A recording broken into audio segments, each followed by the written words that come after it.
Hello है, नमस्ते, welcome to are के कार चॉइस। मेरा नाम है रोहित। स्वागत करता हूँ आपको मेरे परिवार में, आर के कार परिवार में। होप करता हूँ आप सब बहुत ही अच्छे होंगे। तो कैसे आप लोग? होप करता हूँ आप सब अच्छे होंगे। बहुत दिनों बाद मुलाकात हो रही है। तो आज आ चुका हूँ मैं दोबारा अपने ड्यूटी पर। तो ड्यूटी आज मेरा क्या काम होगा, तो आज मैं एक कार का रिव्यू करने वाला हूँ। जी हाँ, आपने सही सुना, बहुत दिनों बाद कोई कार का रिव्यू। तो आज मैं जिस कार का रिव्यू करने वाला हूँ वो एक महिंद्रा की कार होने वाली है। एक बड़ी कार होने वाली है जो बहुत लोगों को पसंद है, 7 सीटर। तो 7 सीटर में आज मैं जिस कार का रिव्यू करने वाला हूँ वो है बोलेरो। अगर आप मेरे को इंस्टाग्राम में फॉलो करते हैं तो आपको पता होगा, मैंने कुछ दिन पहले एक बोलेरो की पिक शेयर की थी इंस्टाग्राम में और फेसबुक पेज पर। तो आज उसी बोलेरो का मैं रिव्यू करने जा रहा हूँ। तो होप को तो आपको ये रिव्यू पसंद आएगा। हर रिव्यू की तरह ये रिव्यू भी 3 पार्ट में होगा। पहला लुक, सेकंड फीचर्स और थर्ड जो सबसे इम्पॉर्टेंट है, कार का प्राइस। तो होप करता आपको फीचर्स, लुक्स और प्राइस तीनों पसंद आएगा। तो बिना टाइम वेस्ट किए वीडियो स्टार्ट करता हूं। और अगर आपको ये वीडियो पसंद आए तो प्लीज़ मेरे वीडियो को लाइक कर दीजिएगा। मेरे चैनल आर के कार परिवार को सब्सक्राइब कर दीजिएगा, बेल आइकन क्लिक कर दीजिएगा। तो दिखाता हूँ गाड़ी, चलिए स्टार्ट करते हैं। तो आर के कार चॉइस और हम आ चुके हैं अपनी बोलेरो की तरफ। तो अगर बोलेरो की बात करें तो बोलेरो, पहले लुक्स की बात करते हैं कि लुक्स में कैसी दिख रही है हमारी बोलेरो। तो ब्राउन कलर में है ये बोलेरो, फर्स्ट ओनर कार है। डिटेल तो चलो बाद में बताता हूँ। पहले बॉडी की बात कर देता हूँ कि बॉडी कैसी दिख रही है, कैसी है, किस पोजीशन में है। तो पहले आपको एक बार वॉक अराउंड कर देता हूँ। तो चलिए बात करें बॉडी की कि बॉडी कैसी दिख रही है, कैसी किस कंडीशन में है। अरे कार नीट एंड क्लीन है। कार में अगर मैं आपको क्लोजली शो करूँ तो ऐसा कोई मेजर स्क्रैचेस ऐसा कुछ नहीं है इस कार में। कार जैसे मैं बोलता हूँ नीट एंड क्लीन उस कंडीशन में पूरी। तो जैसे मैं बता रहा था कि कार में कोई मेजर स्क्रैचेस, कोई डैमेज नहीं है। एक बार मैं अगर आपको मैं क्लोजली शो कर दूं तो कार में कोई ऐसा मेजर डैमेज नहीं है। सो अगर कार की फ्रंट की बात करूं तो कार की फ्रंट भी बहुत ही प्यारी है। बम्पर की तरफ वहाँ पे स्क्रैचेस ज़रूर है। अगर आप ये वाला पोर्शन देखें तो ये सब जगह पे स्क्रैचेस ज़रूर है, बट ऐसा कोई मेजर डैमेज नहीं हुआ है कार में। तो चलिए लेकर चलता हूँ आपको कार की बैक प्रोफाइल की तरफ कि पीछे से कैसी दिख रही है कार। सो अगर कार की मैं बैक प्रोफाइल की बात करूँ, पीछे से भी कार नीट एंड क्लीन है, कोई मेजर डैमेजेस कुछ नहीं है। तो अगर मैं आपको क्लोजली शो करूँ कि कहीं पे कोई मेजर डैमेजेस कुछ तो नहीं है। अगर कार की मैं लेफ़्ट साइड प्रोफाइल की बात करूँ, थोड़ा स्पेस कम है, बट मैं कोशिश करूँगा कि आपको मैं क्लियर व्यू दे पाऊँ। तो Bolero ZLX top end model एक बार तो कोशिश करता हूँ। तो अगर मैं आपको कहीं क्लोजली भी शो करूँ तो कोई मेजर स्क्रैचेस या फिर डैमेज आप नहीं पाइएगा इस कार में। जैसे मैं बोलता हूँ कार बहुत ही बेहतरीन कंडीशन में है। सो और अगर एक बार मैं आपको रूफ़ शो कर दूँ कार का, तो रूफ़ में भी वैसा कोई मेजर डेंट या डैमेज कुछ नहीं है, कोई मेजर रस्टिंग नहीं है। कार बहुत ही अच्छी कंडीशन में। तो ये रहा कार का एक्सटीरियर लुक की गाड़ी बाहर से दिख कैसी रही है। तो अगर कार की साइड की प्रोफाइल की अगर मैं बात करूँ तो अगर आप देख सकते हैं कहीं पे कोई मेजर डैमेज कुछ नहीं अवेलेबल है इस कार में। तो ये तो रही कार की एक्सटीरियर लुक। चलिए बात करते हैं कार के इंटीरियर लुक की गाड़ी भीतर से कैसी दिख रही है, किस कंडीशन में, किस पोजीशन में है। तो चलिए। सो अगर मैं बात करूँ इंटीरियर लुक की, पूरी लेदर सीट के साथ फिनिश है ये कार। नीट एंड क्लीन, कोई मेजर डैमेजेस नहीं है, कोई स्क्रैचेस नहीं है, डैशबोर्ड कहीं से मिसफिट नहीं है, कार पूरी कंडीशन में। तो अगर बात करूं मैं रियर सीट की तरफ, तो रियर सीट में भी पूरा लेदर सीट कवर फिट है। So leather seat cover rear seat में भी पूरी फिट है, बहुत अच्छी कंडीशन में। अगर इंटीरियर की बात करें, इंटीरियर की रूफ की बात करें, तो कहीं से भी कोई मेजर या माइनर भी डैमेजेस आपको नहीं मिलेगा। नीट एंड क्लीन कंडीशन में ये कार। तो चलिए लेकर चलता हूँ आपको रियर सीट की तरफ कि पीछे कितनी कंफर्टेबल है ये कार। तो चलिए। सो अगर बात करें रियर सीट व्यू की, तो रियर सीट बहुत ही अच्छी कंडीशन में, कहीं पे कोई मेजर डैमेजेस नहीं है, माइनर डैमेजेस भी नहीं है कार में। और ये एकदम पीछे वाली सीट की भी कंडीशन बहुत बढ़िया है। तो एक बार मैं रियर सीट की तरफ रियर सीट में बैठ कर दिखा देता हूँ कि क्या पोजीशन है, कितनी सीट स्पेस मिलती है, लेग रूम कितनी रहती है, हेड रूम कितनी रहती है। तो चलिए रियर सीट स्पेस की बात करें, लेग रूम में बहुत अच्छा मैं कंफर्टेबल फील कर रहा हूँ। नी रूम में डिसेंट स्पेस है। बट बोलेरो की सबसे बेस्ट थिंग मेरे को जो लगती है इसकी थाई स्पेस, इसकी थाई पोजीशनिंग जो रहती है, जो थाई की तरफ जो पोजीशन रहता है, अगर आप इसे देखिएगा तो ये ऑलमोस्ट मेरे को पूरा थाई कवर कर लेता है, जिसकी वजह से ये कार पीछे बैठने में बहुत ही कंफर्टेबल फील होती है। कहीं पे वो ऐसा फील नहीं होता कि जैसे लॉन्ग जर्नी में जैसे बहुत लोग आप बोलेरो इसीलिए प्रेफर करते हैं क्योंकि ये कार आपको ऐसे अगर आप देखिएगा तो बाकी कार के हिसाब से नी स्पेस बहुत कम है। बहुत कम इसलिए क्योंकि ये जो थाई की तरफ नीचे पोजीशनिंग कर देती है कि जिसे थाई होल्ड कर पा रहा है। सो इस वजह से ये बहुत ही प्रेफरेबल कार होती है लॉन्ग जर्नी के लिए। अब पीछे अगर सीट स्पेस की बात करूँ, मेरे यहाँ बैठने के बावजूद, जहाँ मैं आराम से कंफर्टेबली बैठा हूँ, बैठने के बावजूद भी सीट स्पेस जितनी है कि अगर मेरे जैसे हेल्दी हो तो 3 लोग आराम से बैठ सकते हैं। पतले लोग भी अगर बीच में अगर बैठना चाहें तो अगर 4 लोग आराम से बैठ सकते, तो सीट स्पेस की कोई बात नहीं है। सो यहाँ से अगर आप देखिएगा तो फ्रंट डैशबोर्ड की तरफ क्लियर व्यू हो, जो पीछे वाला है वो देख सकता है, क्लियर व्यू मिलता है डैशबोर्ड की तरफ। तो कार ऐसे कंडीशन में तो पूरी बढ़िया झकास कंडीशन में है। सो चलिए लेकर चलता हूँ आपको ऑडोमीटर की तरफ, शो करता हूँ ऑडोमीटर कैसा दिख रहा है, किस कंडीशन में, और गाड़ी स्टार्ट कर भी दिखाऊंगा आपको। चलिए सो आ चुके हम फ्रंट सीट की तरफ। अगर फ्रंट सीट में अगर मैं बात करूँ ऑडोमीटर की, सो ऑडोमीटर यहाँ पे ये शो करे कि ये 52,213 चला हुआ है। Car neat and clean condition में, कोई वैसा मेजर डैमेज नहीं है। सो अगर इस पोजीशन की बात करें तो यहाँ पे टाइमिंग या डे वो सब शो कर रहा है, और फिर ये कार में कितना फ्यूल है और ये फ्यूल कितने किलोमीटर तक चल सकता है ये इंडिकेट करता है। एसी वेंट्स ये सब वुडन फिनिश, वुडन तो एक्चुअल है नहीं, है प्लास्टिक, बट ये वुडन फिनिश में कंप्लीट किया गया है। कार अंदर से पूरी लेदर के साथ कवर्ड है, नीट एंड क्लीन कंडीशन में है। तो एक बार चलिए कार स्टार्ट करता हूँ कि कार की साउंड कैसी है वो सुनते हैं। चलिए सो कुछ ऐसी साउंड है हमारे बोलेरो की। साउंड फैंटास्टिक है, कोई स्मूथ साउंड है पूरा, कि जैसे एक डीजल कार होता है। बोलेरो एकदम परफेक्ट डीजल कार ही है, परफेक्ट साउंड है, कोई वैसा मेजर साउंड नहीं है। तो वो तो मैं आपको इंजन भी एक बार शो कर दूंगा बोनेट खोल कर। सो ये तो रही इंटीरियर में बैठ कर के साउंड कैसा है कार का। सो मैं टेस्ट ड्राइव तो नहीं दे पाऊँगा क्योंकि बाहर बहुत सारी गाड़ियाँ हैं अभी, और लॉकडाउन आज जस्ट ख़त्म हो रहा है। सो मैं गाड़ी बाहर तो नहीं निकाल पाऊँगा, बट मैं अंदर से आपको बैठकर कोशिश करूँगा कि हर एक इन्फॉर्मेशन दे पाऊँ कि आपको वो सब समझने में आसानी हो। अगर आपको किसी चीज़ की जानकारी लगेगी तो डिस्क्रिप्शन में मेरा नंबर दिया हुआ है। सो चलिए चलते हैं और दिखाता हूँ आपको बोनेट खोल कर कि अंदर क्या इंजन कैसी दिख रही है। चलिए सो अगर बात करें बोलेरो की इंजन की, इंजन परफेक्ट कंडीशन में, कहीं से वो ऐसा कोई डैमेजेस कुछ नहीं है। और ये सब होता है कार का ये सील की, इससे ये पंच ओपन हो जाने से पता चल जाता है कि कार कहीं एक्सीडेंटल थी, बट यहाँ पर कोई एक्सीडेंट नहीं हुआ क्योंकि ये सील पूरी कवर्ड है।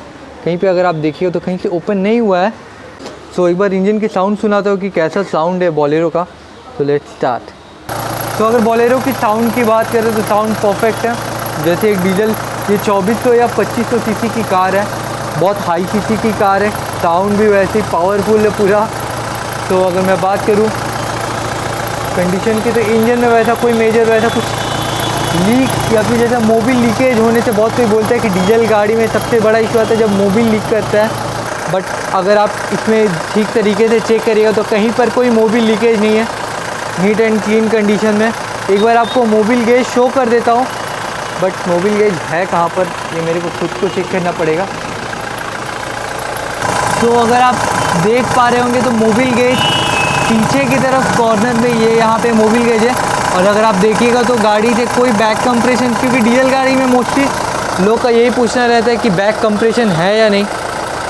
तो कार की इंजन साउंड बहुत ही बढ़िया है। मोबिल गेज तो मैं आपको शो कर ही चुका। जी हाँ, माइनर स्क्रैचेज ज़रूर है बम्पर की तरफ। अब बम्पर की तरफ अगर बात करें तो स्क्रैचेज भी है, और थोड़ा बम्पर की अगर फ्रंट की तरफ अगर मैं आपको शो करवा दूँ तो इस तरफ थोड़ा रस्टिंग टाइप का भी है, बट ये कुछ मेजर नहीं है, माइनर है। बट गाड़ी बेहतरीन कंडीशन में। इंटीरियर एक्सटीरियर की बात करें तो ये तो फिर रही एक्सटीरियर। इंटीरियर की बात चलिए आपको टायर शो कर देता हूँ कि टायर की कंडीशन क्या है। तो चलिए तो अगर बात करें टायर्स की कंडीशन की, कि टायर्स बहुत कॉस्टली आते हैं, बड़ी बड़ी गाड़ियों के टायर्स थोड़ी ज़्यादा कॉस्टली होती है। बट अगर इसके टायर्स की कंडीशन की बात करें तो टायर्स की कंडीशन अभी जो है आप लेकर आराम से यूज़ कर सकते हैं। अभी आप लेकर आपको कोई भी टायर चेंज नहीं करना होगा, ये मैं बोल सकता हूँ। सो ये तो रही फ्रंट की टायर, ड्राइवर के सामने वाली टायर। सो ये रही साइड पैसेंजर की टायर, ड्राइवर के साइड पैसेंजर की टायर। अगर इसकी भी टायर की ग्रिप की बात करें तो कोई भी टायर में अभी वैसा ग्रिप नहीं है कि आपको लेकर चेंज करना पड़ेगा। टायर की ग्रिप बहुत ही बढ़िया है, जिसको लेकर आप आराम से यूज़ कर सकते हैं 10-15 हज़ार किलोमीटर। आपको एक भी टायर लेकर चेंज नहीं करना होगा। ये तो सामने वाले टायर बहुत अच्छी कंडीशन में है, लेकिन पीछे वाली टायर्स इससे ज़्यादा वो अच्छी कंडीशन में। तो चलिए चलते हैं और दिखाता हूँ आपको पीछे वाले टायर की कंडीशन क्या है। सो ये रहा पीछे वाला टायर। अगर पीछे वाली टायर्स की ग्रिप की बात करें तो टायर्स की जो ग्रिप है, अगर आप देख सकते हैं, मैं फिंगर डिप कर चुका हूँ। फिंगर डिप करने के बाद कुछ इस पोजीशन में टायर्स की ग्रिप अवेलेबल है। मतलब सब ब्रांडेड टायर्स है, जेके टायर्स की सारी टायर्स लगी हुई है। सो इसकी भी ग्रिप बहुत बढ़िया है। और स्टेपनी को लेकर और आपको भी देखने में कोई प्रॉब्लम नहीं होगा। स्टेपनी की अगर बात करूँ, स्टेपनी ग्रिप ख़राब नहीं बोलूँगा, ये अराउंड आपको 30 to 40% ग्रिप अवेलेबल है। बाकी सब टायर्स में 75-80% ग्रिप अवेलेबल है। फ्रंट के दोनों टायर में अगर परसेंटेज की बात करूँ तो 50 to 60 होगा, और बैक की दोनों टायर्स है, रियर टायर्स, वो उसका ग्रिप 75 to 80% है। और अगर बात करूँ स्टेपनी की, तो स्टेपनी की भी परसेंटेज 30 to 40% ग्रिप है। सो और ये रही पीछे की जो सेकंड टायर्स है, जेके टायर्स, उसी कंडीशन में डीप करने की कोई ज़रूरत नहीं है, अगर आप देख सकते हैं। सो बहुत ही बढ़िया कंडीशन में, ये भी अराउंड 75 to 80% टायर्स की अभी लाइफ अवेलेबल है। तो अभी लेकर आपको टायर्स में कोई खर्च नहीं करना पड़ेगा, क्योंकि बड़े टायर्स, बड़ी गाड़ियों के बड़े टायर्स होते हैं और उसमें ज़्यादा कॉस्ट इन्वॉल्व हो जाता है अगर उसे लेने के संग बाद कुछ दिनों बाद चेंज करना पड़े। बट अभी ये जिस कंडीशन में आपको लेकर बिल्कुल भी चेंज नहीं करना पड़ेगा। तो ये तो रही एक्सटीरियर इंटीरियर की बात कि गाड़ी कैसी दिख रही है, किस कंडीशन में, टायर्स की क्या कंडीशन है। सो अब बात करते हैं कार के फ़ीचर्स के बारे में कि क्या क्या फ़ीचर्स अवेलेबल है। तो वैसे मैं आपको बता दूं, ये कार टॉप एंड मॉडल है ZLX बोलेरो का। तो चलिए बात करते हैं कार के फ़ीचर्स के बारे में कि क्या क्या फ़ीचर्स अवेलेबल है कार में। तो चलिए बात करें कार के फ़ीचर्स की। तो फर्स्ट फीचर्स तो हमारे बाहर ही मिल जाता है, जहाँ पर हमें मिलता है लेग सपोर्ट, क्योंकि बोलेरो एक बहुत ऊँची कार होती है, जो बहुत एजेड लोग होते हैं, कुछ बच्चे लोग होते हैं, तो उनके लिए अगर ये डायरेक्ट अगर हो तो चढ़ना थोड़ा मुश्किल हो जाता है। तो एक लेग सपोर्ट मिलता है, जहाँ पर अगर हम बात करें तो हमें वो चढ़ने के लिए ये बहुत कंफर्टेबल होता है, जहाँ पर हम ये साइड हैंडल के सपोर्ट लेकर ऐसी, पहला तो फीचर्स हमें बाहर ही मिल गया, जो लेग सपोर्ट मैं दिखा चुका हूँ आपको, जो बहुत हेल्पफुल होता है थोड़े जो एजेड होते हैं, थोड़े बच्चे होते हैं, उन लोग के लिए। सो अब बात करते हैं एक्चुअल फीचर्स जो कार के अंदर हमें अवेलेबल मिलता है। सो अगर फीचर्स की बात करें जो हमें बोलेरो टॉप मॉडल ZLX से मिलती है, तो ये कंपनी हमें देती है 4 power window, power steering, AC, music system company fitted, या व्हील कवर वो तो कंपनी देते हैं। फॉग लैम्प का यहाँ पर आपको पोजीशन ज़रूर मिल जाता है, बट फॉग लैम्प इसमें अवेलेबल नहीं है। सो फॉग लैम्प आपको एक्स्ट्रा में फिटिंग करवाना होगा। लेदर सीट्स, सो जो लेदर सीट्स अभी अवेलेबल है। कार नीट एंड क्लीन है, कहीं से कोई अगर आप देखें तो कोई मेजर कॉस्ट नहीं है इंटीरियर में जो यहाँ पर आपको इन्वेस्ट करना पड़ेगा। तो कार तो ऐसे नीट एंड क्लीन है, और ये कुछ बेसिक फीचर्स थी जो कंपनी देता है हमें। सो चलिए बात करते हैं कार के डिटेल्स की और कार के प्राइस की, चलते हैं। तो होप करता हूँ आपको गाड़ी का लुक, गाड़ी का फीचर्स, हर एक चीज़ पसंद आया होगा। सॉरी मैं टेल ड्राइव करके नहीं दिखा पाया, क्योंकि अभी भी लॉकडाउन चल रहा है, 1-2 दिन और बाकी है। सो जब लॉकडाउन पूरी तरीके से कंप्लीट हो जाएगा तो कोशिश करूँगा आपको अच्छे से हर एक गाड़ी की टेल ड्राइव दिखा सकूँ। सो अब बात करते हैं कार की डिटेल्स के बारे में। तो अगर डिटेल्स की बात करें तो car Bolero ZLX top end model है, महिंद्रा की कार होती है, मैन्युफैक्चरर महिंद्रा रहता है, जो बहुत अच्छी एक पावरफुल कार बना चुका है बोलेरो। ये ZLX टॉप एंड मॉडल है, फर्स्ट ओनर कार है। कार की अगर पेपर्स की बात करें तो कार का पेपर 2024 तक टैक्स पेड है कार का। तो कार का टैक्स तो आपको मिल जाता है 4 साल, जो बहुत इंपॉर्टेंट रहता है, क्योंकि ये सब बड़ी गाड़ियाँ होती है। और अगर इनके टैक्स की बात करें, अगर इनके टैक्स थोड़े ज़्यादा करीब हो तो वो थोड़ा कॉस्टली हो जाता है। मान लीजिए एक बड़ी गाड़ी लेने के बाद 4 लाख 5 लाख इन्वेस्ट करने के बाद अगर फिर 40-50 हज़ार का अगर इन्वेस्टमेंट आ जाए 6 महीना, साल भर, 1.5 साल में, तो वो थोड़ा एक अखर जाता है, क्योंकि अभी गाड़ी का एक इतना बड़ा अमाउंट इन्वेस्ट करने के बाद फिर एक बड़ा अमाउंट इन्वेस्ट करना टैक्स पेपर की तरफ। तो इसलिए ये गाड़ी का टैक्स आपको 2024 तक मिलता है, जो सबसे अच्छी बात होती है। Top end model ZLX first owner की car, neat and clean car जो 53,000 के करीब चली हुई है। जैसे बॉडी की बात करूँ तो बॉडी नीट एंड क्लीन है, कोई मेजर डेंट डैमेज या फिर मेजर कोई रस्टिंग कुछ अवेलेबल नहीं है। तो ये तो रही गाड़ी की डिटेल्स। अब बात करते हैं गाड़ी के प्राइस के बारे में, जो सबसे इम्पॉर्टेंट है, क्योंकि उसी के लिए आप वीडियो देख रहे हो और मैं ये वीडियो बना रहा हूँ। सो जो Bolero ZLX top end model car का प्राइस जो हमने रखा, जो आरके कार चॉइस का आस्किंग है, वो है 4,95,000। जहाँ सिर्फ 4,95,000 में आप अपनी बना सकते हैं एक बड़ी गाड़ी, एक 7 सीटर कार जो नीट एंड क्लीन कार है, महिंद्रा की कार है, Bolero ZLX top end model, जिसमें हर एक feature, power window, power steering सब अवेलेबल रहता है। कार बहुत ही अच्छी कंडीशन में। तो वेट किस चीज़ का करना, अगर आपको कुछ भी अच्छा लगे, कुछ भी पसंद आए, तो आप हमें ज़रूर मिल सकते हैं, हमसे बात कर सकते हैं। और ये प्राइस जो 495 है वो नेगोशिएबल है, वो फिक्स प्राइस नहीं है। आप ज़रूर ऑन टेबल आएंगे तो ज़रूर कुछ बात होगा। इस गाड़ी के बारे में किसी तरह की जानकारी के लिए या फिर किसी और गाड़ी के बारे में जानकारी के लिए डिस्क्रिप्शन में हमारा नंबर दिया हुआ है, तो वहाँ पर आप मुझे कॉल कर सकते हैं, हमारे शोरूम विज़िट कर सकते हैं टेस्ट ड्राइव के लिए। तो आप आइए, गाड़ी देखिए, गाड़ी पसंद करिए, ऑन टेबल बात करिए, तो ज़रूर कुछ बात बनेगा। तो होप करता आपको गाड़ी अच्छा लगा होगा। अगर अच्छा लगा है, मेरा बात अच्छा लगा या फिर मेरा रिव्यू अच्छा लगा, तो प्लीज़ मेरे इस वीडियो को लाइक कर दीजिए, मेरे चैनल आरके कार परिवार को सब्सक्राइब कर दीजिए, बेल आइकन क्लिक कर दीजिए, मुझको यानी आरके कार चॉइस को इंस्टाग्राम में फॉलो कर दीजिए। डिस्क्रिप्शन में मैं लिंक प्रोवाइड कर दूंगा। फेसबुक पेज, हमारे फेसबुक पेज को लाइक कर दीजिए, उसके भी मैं डिस्क्रिप्शन में लिंक प्रोवाइड कर दूंगा। तो मिलूँगा एक नए वीडियो के साथ, एक नई खुशी के साथ। बने रहिए हमारे साथ, मैं बहुत सारी गाड़ियाँ और लेकर आऊँगा। तो मिलूँगा एक नए वीडियो में। Tata bye bye.